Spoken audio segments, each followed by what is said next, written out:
And without further ado, could you please join me in welcoming the Right Honourable Edward Davey, MP, Secretary of State for Energy.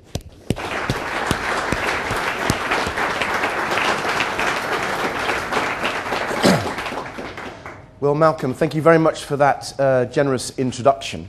Given that we're trying to applaud each other, can I applaud Oil and Gas UK for the fact that you make sure I attend those meetings?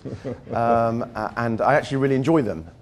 It's a real conversation, and I think it's been a very productive one already. You mentioned the allowances, but I think there's a lot of other things that we should do. And I will pay tribute to Charles, because in my early days in the department, clearly I was focused on things like the energy bill, which is dealing with the low carbon transition, Green Deal, various other things.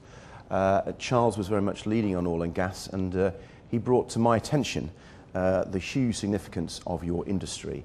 And I want to talk a little bit about that today, to talk about the challenges that we think you face, at least that you're telling us the challenges that you face, and how we can work with you to address those challenges. As we saw in the film, there's absolutely no doubt of the central role of the oil and gas industry in the UK economy, and of course in energy policy. It sits there as a real treasure, and we've got to work with you to make sure we can maximise the output from our indigenous hydrocarbon resources, while minimising the impact on the environment and maximising the return to the Treasury. We know how vital the industry is to the UK economy. It's one of the reasons why the fiscal regime has been important to get right. We've, I think, now got a fiscal regime that's going to really encourage further investment in innovation in the North Sea. And although we have to ensure a fair return to the taxpayer, of course, making sure the fiscal regime is tailored to the needs and circumstances of a mature basin like the North Sea has been a real important endeavour, and I think we've made some strides in recent times. I think the importance of the industry is evident from the history. It's amazing how far the industry has come in a relatively short time. The story is amazing. As Malcolm said, the huge achievement of the post-war UK economy. And it goes back to even before I was born, back in the early 1960s, when people were out there exploring, embarking on the search for UK oil and gas resources, and it's amazing how successful it has been. The innovations, the new technology, the enhancements in knowledge and expertise have been truly remarkable, and that has enabled UK companies and people who've come to the UK into the North Sea to then export around the world. And I've really been taken by some of the analogies that I've heard, that the North Sea is often a springboard for the rest of the world. So it's not just the economic benefits we get directly from the North Sea, it's the multiplier effects globally. And I think that story actually does set aside the UK oil and gas industry from some of our counterparts around the globe.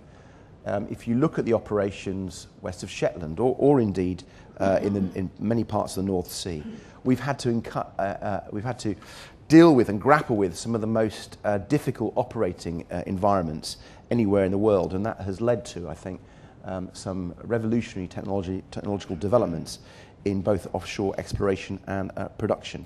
And so you know the figures, the 41 billion barrels so far that have been produced, and the 20, I saw 24 in the video, that's a slightly increase, which is obviously good, more to be produced. So the question is, how can we get at those remaining resources? There's a lot of challenges to do that, and through pilot and through other fora, I'm beginning to really understand some of those. Yes, we've got a mature basin. That inevitably means that the easier hydrocarbons to extract have already been got, so we're having to go after the more difficult ones. That's fundamental to the challenge. The infrastructure out there is aging. Much of it's beyond the lifetime that was originally envisaged for it, so that has a lot of maintenance and investment challenges just to keep it functioning effectively. As we go into other waters, the technological challenges, the deep water fields west of Shetland, the high pressure, high temperature fields that people are having to grapple with now, and of course the challenge of realising the full potential of the brownfields. All these create new challenges for the industry. And we've got the decommissioning challenge. Begun to really explore that, but we need to make sure that when fields have come to the end of life, they can be decommissioned economically and with minimum impact on the environment. And of course, because we need to make sure that there are good returns to all investors in the North Sea, we need to make sure that we keep competitive, that the UK continental shelf, the UK industry, the supply chain is as competitive as possible. And of course, you know, at the moment when I go to Aberdeen and hear the stories there, the problem at the moment is almost a victim of one's own success. The amount of investment now happening has led to some real skill shortages, some real issues there, challenges there. We need to understand those. And of course, everything from the availability of rigs. We need to understand the challenges as we have more success, as we develop and roll out your current strategies. The heart of, I think, what government can do is work with you together on pilot through oil and UK gas, and working with you throughout the industry. And we're completely committed to do that. We're meeting regularly at official level and at ministerial level through the pilot forum. And as I say, that's been, from my point of view, that's been a real learning curve and really interesting, not just listening to your reactions to me, but also listening to debate amongst the members of Pilot. You don't always agree, but nevertheless, I find that quite an instructive debate to listen to. We've got some tough nuts to crack with the challenges I've outlined. I should hasten to add, Malcolm, I don't mean the tough nuts of Pilot.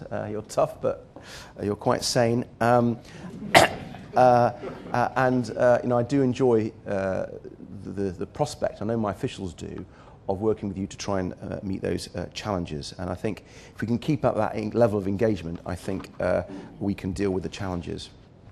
And I hope from Pilot and from the engagement that you've seen in recent years, that you do feel that government is wanting to play its part and playing its part.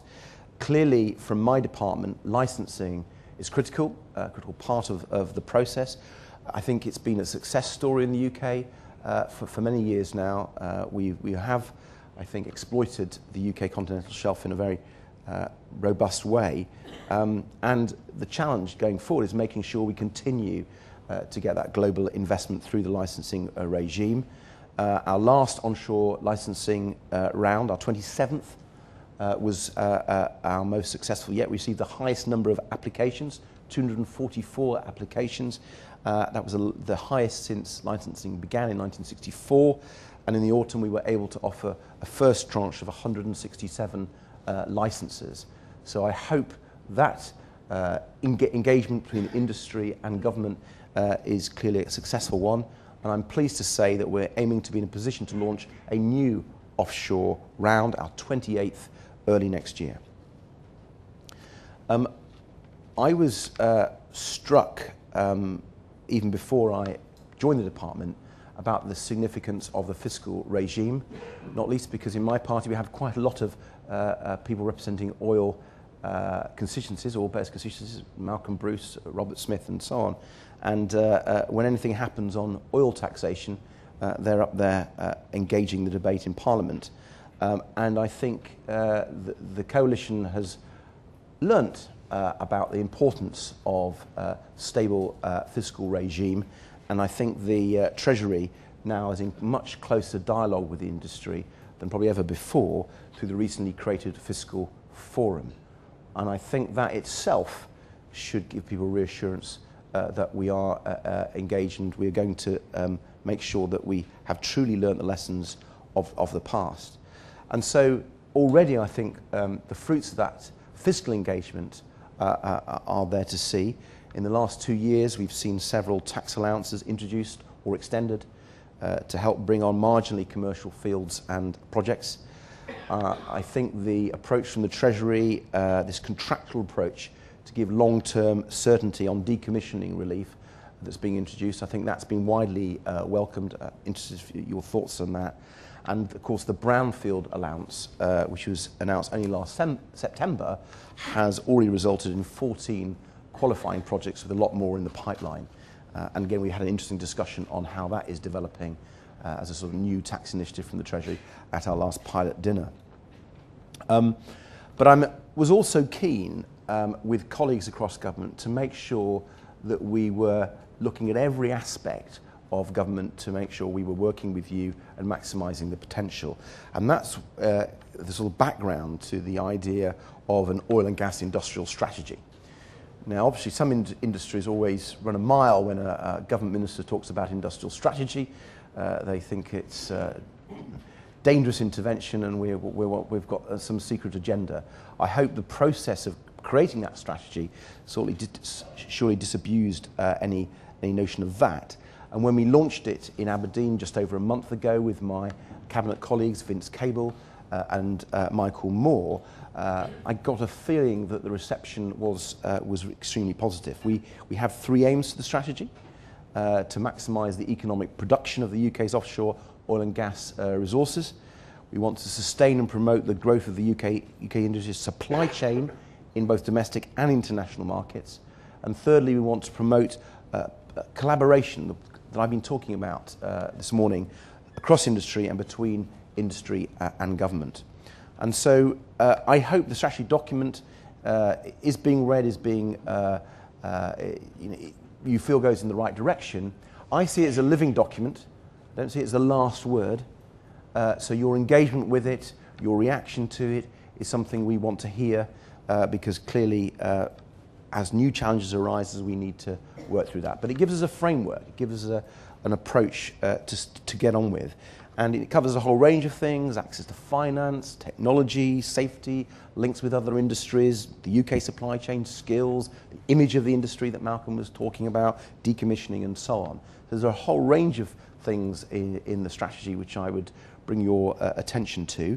But as is always the case in oil and gas, let me start with safety. We had to engage with the Commission, with you and on your behalf, because there was a concern that the Commission wanted to introduce a new regulation on offshore oil and gas safety, and we felt that that would have actually set back safety because it would have required huge amounts of time from the industry and from government to sort of rewrite things in a different way. And we were keen to make sure that the Commissioner Oettinger and his team understood that that was not the right way to respond to one or two of the accidents we've seen elsewhere in other parts of the globe. And I think we managed to convince the Commission, mainly because of the fantastic safety record of the industry and the excellence of the industry in this area. And we were able to convince the Commission that going down the directive route, which is much less tricky and much less onerous, was the right route. And so now, of course, we've got to work with you to transpose the EU Safety Directive into UK law and implement all the programmes that have been agreed under the Step Change in Safety Initiative. But I think that's actually going to be a very constructive experience, at least I hope it will be, much more so than if we had faced with a regulation, which would have been very prescriptive and seen everyone having to rewrite things.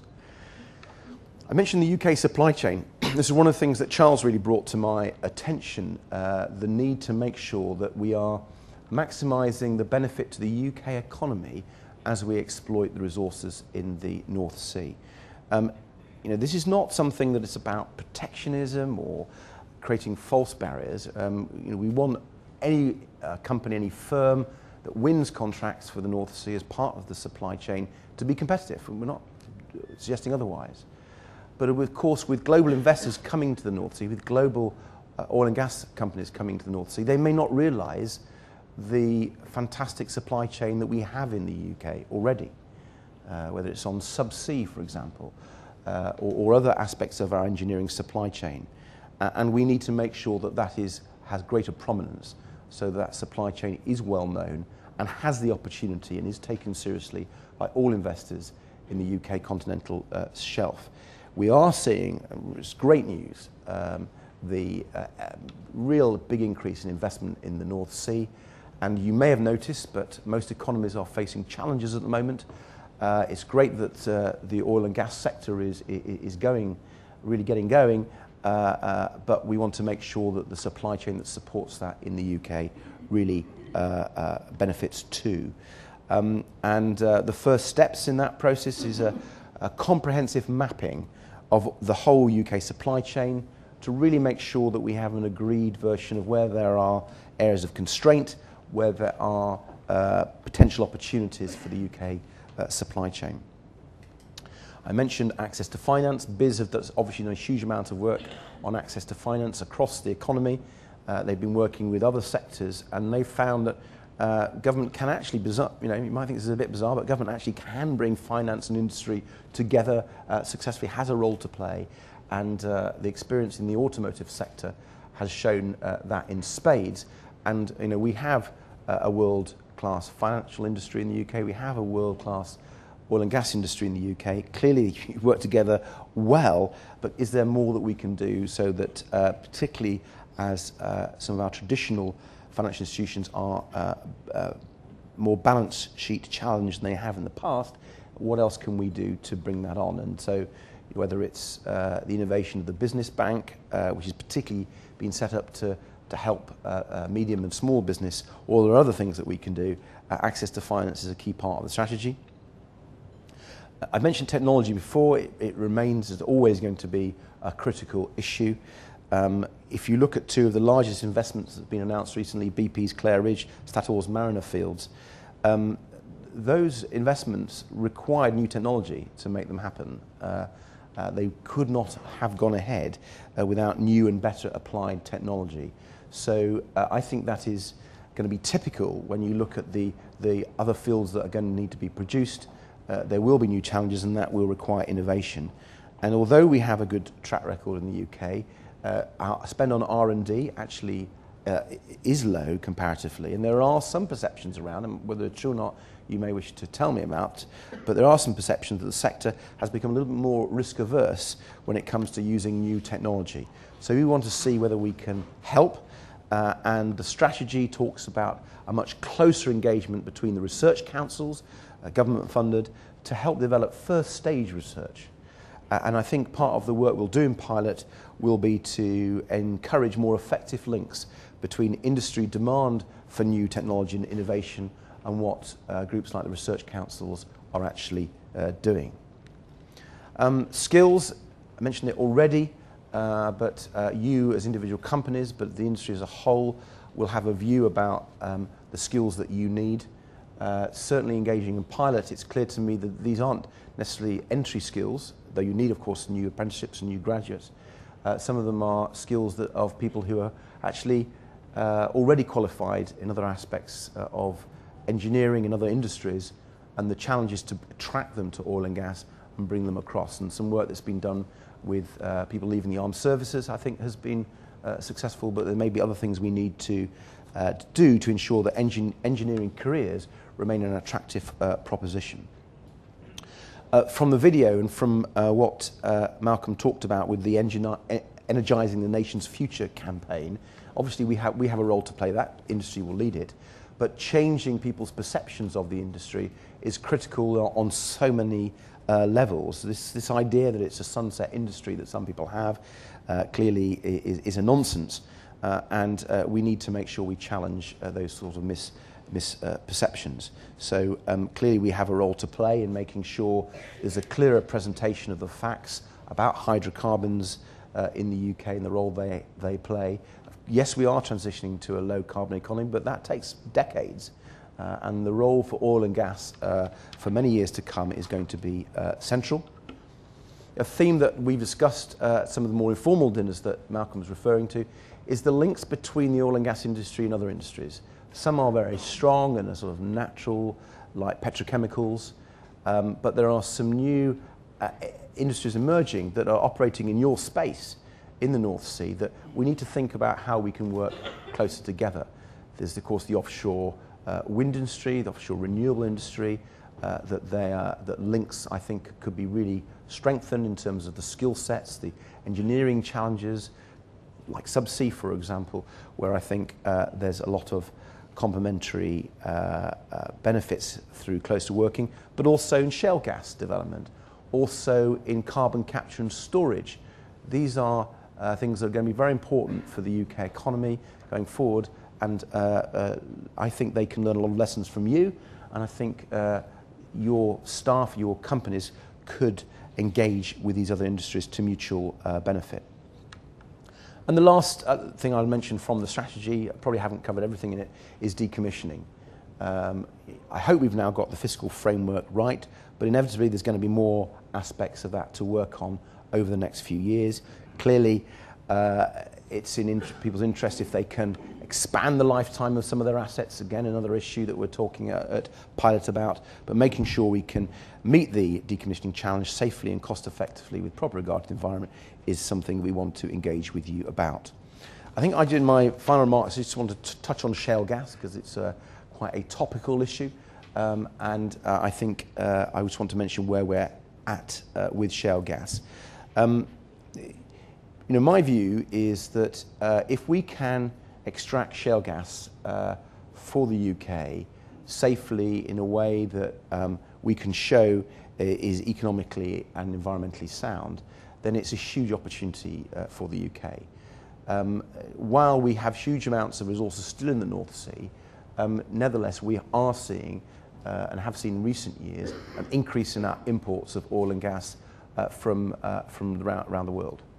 And that reduces our energy independence and can have other negative things. So clearly, if we have more indigenous hydrocarbons, we need to see if we can exploit that. It gives all the benefits that your industry has already given to the UK economy. So we are very much focused on this across government, but sometimes I read things as if we can do this tomorrow. You'll know from the history of the North Sea that it takes a little bit of time, a few years, to really get going, and that I think will be the case with shale gas. We've got lessons that we can learn from the US in particular, but we need to try to make sure all the preparations are in place, whether it's on the regulatory side, whether it's on other aspects. And we want to try to build momentum. That's why we've set up the Office for Unconventional Gas and Oil in DEC. That is taking forward work on a new onshore licensing round, and of course the Chancellor's announced in the budget plans to incentivise shale gas development in the UK, and there are lots of discussions going on with the industry. I attended a recent conference on that, and we're getting a very positive response, I'm delighted to say, with our proposed pad allowance and the way we're bringing the regulation framework together, and I hope those of you who are involved in that will continue to engage with us so we can get it right. Mark, I don't want to go on much longer. I wanted to sort of do a little tour d'horizon of the strategy and how we want to engage. I just want to make sure that we can make this as successful as possible for the UK economy. We've got some real challenges. You have a proven track record of delivering, and as the UK government tackles the challenge of growth and the challenge of energy, you're going to be central to it.